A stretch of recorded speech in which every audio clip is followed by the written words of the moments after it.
continuing my tradition of uploading reviews late compared to the game's release date, here's The Last Guardian. This is a platformer. I played Shadow of the Colossus and Ico.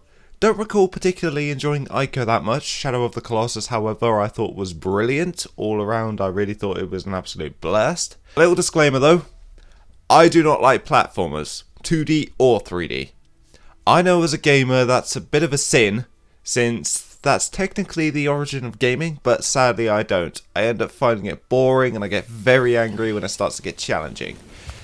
There are some exceptions to this rule, like obviously Shadow of the Colossus, Inside, Devil May Cry, and even Doom, which has first-person platforming. I will start by saying the game really frustrated me, and I did not enjoy it or think it was as fun as other people have. However, I am going to put this one down to personal preference and not judge the game too harshly on it. I really wanted to tear this game a new one, but I'm not going to do that. I don't have the heart to.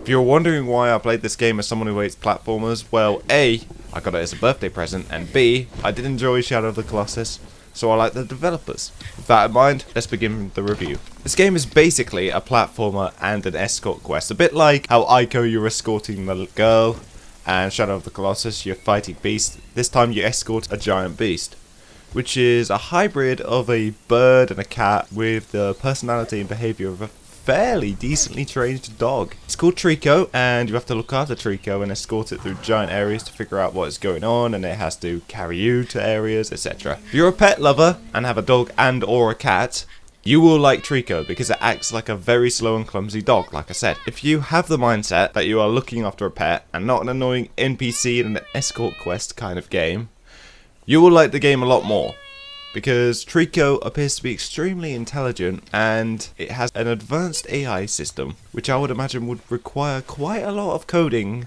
to be able to program efficiently without any bugs. Now the graphics are amazing. Everything looks great. Lighting is excellent. Trico and your character look great, extremely detailed, but Team Ico always chooses graphics over frame rate, so expect frame rate drops.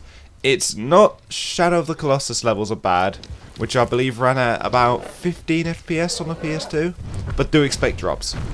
Even on the PS4 Pro version, although I've heard the PS4 Pro version is actually a lot better. I would imagine that this game would look great in 4K, not that I would know, as 4K TVs and the PS4 Pro are out of my price range at this time. There is some environmental clipping at times, but not with Trico. You can tell a lot of effort went in to make sure that Trico acts as realistic as possible. It acts realistic in terms of situations. You can see the ears move when you get its attention, a bit like a cat, or a dog, to be honest. The game presents you with some excellent visuals at times, especially towards the end. Like, some moments in the game just look amazing. Only minor complaint is that your character likes to flail his arms all over the place when he's running around, which is about as nitpicky as I could get with the graphics and presentation, to be honest. The controls are a little weird. The dead zone is a bit small, so you can't accurately control the speed of your character, and also it would take a bit of time to get used to the fact that jump is triangle. It wasn't the other two games as well that this team made, but at least on the PS3 version, you could actually rebind them.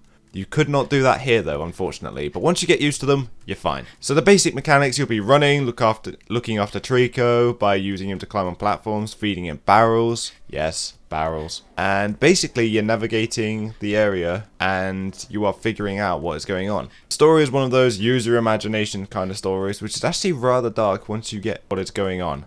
More on the story later, but for now all I'll say is the story is not as good as the two previous games, unfortunately. So, I got stuck a lot on this game because it's quite hard to figure out what you need to do. You really need to be patient and you really need to think outside the box a bit if you want to progress. It is by no means a linear or scripted game. I understand why some critics really got bored of this game because there are moments where Trico will stand there doing nothing.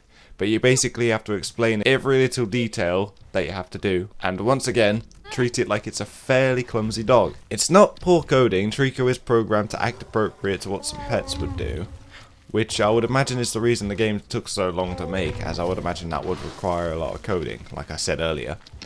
However, with everything said, I cannot say I enjoyed this game. because a couple hours into the game I stopped having fun because the platforming was far from easy and I started to get extremely impatient and frustrated with some of the mechanics. As soon as the charm of having a big dog-like companion, as soon as that wore off, that's when I started getting angry. The game just isn't compelling to play as other games as well. In fact, it can be a bit tedious at times, especially when you are waiting for Trico to get his act together. I found the platforming to be a bit flimsy, and it was way too easy to die. The game even went as far to trick me to sudden death traps at one point. The camera can also be awful at times. It's fully controlled camera, unlike Ico, but it ends up getting stuck on walls. And there's also this really weird fading effect where the camera resets, which is more annoying than helpful because it always resets to some dodgy position. So you've got to reset your brain to work out, okay, where I am now. One problem I did have with this game is that there didn't feel like any sense of progression. Unlike Ico, where you're constantly making progress to the goal. And unlike Shadow of the Colossus, where you're constantly told how many colossi are left, you don't have that here. I didn't even know what the goal was, or what we were going for until later in the game. Also, without ruining anything, the story and ending do not have the same wow factor as the other games. There were some excellent moments in the games that I did enjoy, however, but they were more because they were Uncharted 4 style set pieces, instead of being satisfaction of overcoming a platforming challenge. The game is about 8 hours long, but there are plenty of trophies to obtain if you want to replay the game. But sadly, that's really about it. So unless you want to platinum trophies, or unless you really enjoyed the game and wish to replay it, there is no real motivation to do so. Funnily enough, there's a trophy for beating the game in under 30 hours, which I don't think anyone who beat the game failed to do. I think that's pretty much impossible unless you're completely stupid or you've left the game running in the background. So, the frame rate on the regular PS4 can dip at times, but the game does look good enough to show for it. And also, it's by no means the fast-paced, quick reaction game, so it's a bit more tolerable to have it here than most other games. I'd rather this be slow than something like Neo. So load time takes about 30 seconds, and there's no irritating install time, so that's all fine. There's no complaints there. No problems with updates, so everything was fine. So, overall, the game is basically looking after a very large and a very impressively coded animal. So, if you're a pet lover, you will like this game. I still think Shadow of the Colossus is better, but this is more personal preference. It is nice to see this and Final Fantasy 15 both release and actually be good games after a long development cycle. However, I must say I did not enjoy this game as much as others, but I am going to give it the benefit of the doubt and say you should buy it. Because the price has actually gone down now. They reduced the price because no one was buying it, and I kind of felt sorry for them for that. So I would say if you like platformers, go and buy it.